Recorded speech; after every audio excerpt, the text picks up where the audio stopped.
કેમ છો? મજામાં? સુવાક્યની દુનિયામાં, સુવિચારની દુનિયામાં આપનું સ્વાગત છે. મારા મિત્રો, એવું કહેવાય છે કે આપણા જીવનમાં જે કંઈ સમસ્યાઓ આવે છે તે આપણને ચોક્કસ કંઈક સારું શીખવાડીને જ જાય છે. આવી જ કોઈ વાતને સુવિચાર તરીકે મેં ખૂબ સરસ રીતે લખ્યું છે. આજનો જે સુવિચાર છે તેનો વિષય છે સમાધાન, સોલ્યુશન્સ. મેં લખ્યું છે કે જીવનમાં જે કાંઈ સમસ્યાઓ આવે છે, મુશ્કેલીઓ આવે છે, તેની અંદર જ તેનું સમાધાન છુપાયેલું છે, તેની અંદર જ તેનું સોલ્યુશન રહેલું છે અને આપણે તે જોવાની આદત પાડવી પડશે.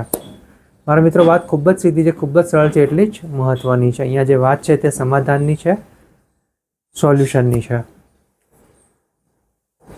આજની આપણી આ ભાગદોડવાળી જિંદગીમાં આપણે કામથી એવા ઘેરાયેલા છીએ અને જ્યારે આપણું કામ સીધું ચાલતું હોય ત્યારે આપણને બધું સરળ લાગે.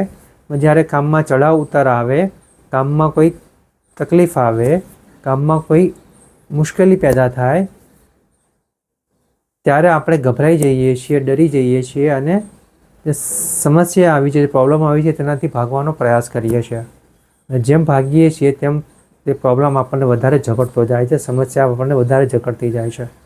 એ મારા મિત્રો, વાત ફક્ત એટલી જ છે, એટલું જ કરવાનું છે કે જે કોઈ પ્રોબ્લેમ આવી છે, સમસ્યા આવી છે, તેને આપણે નકારાત્મક રીતે નહીં જોતા, સકારાત્મક પોઝિટિવ રીતે જોવું પડશે.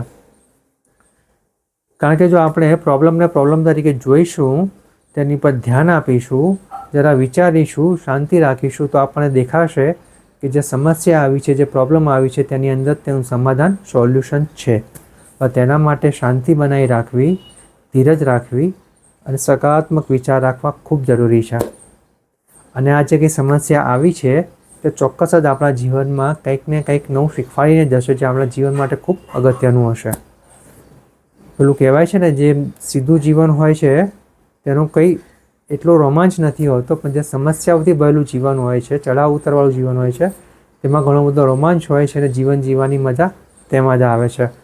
પણ આ બધા માટે આપણી જે વિચાર, જે સોચ છે, સકારાત્મક હોવો જોઈએ, પોઝિટિવ હોવું જોઈએ. બસ એટલું જ આપણે જો કરી શકીએ તો આપણે દરેક સમસ્યામાંથી સમાધાન શોધીને આપણા જીવનને ઓર વધારે સારું, બહેતર બનાવી શકીએ. Thank you.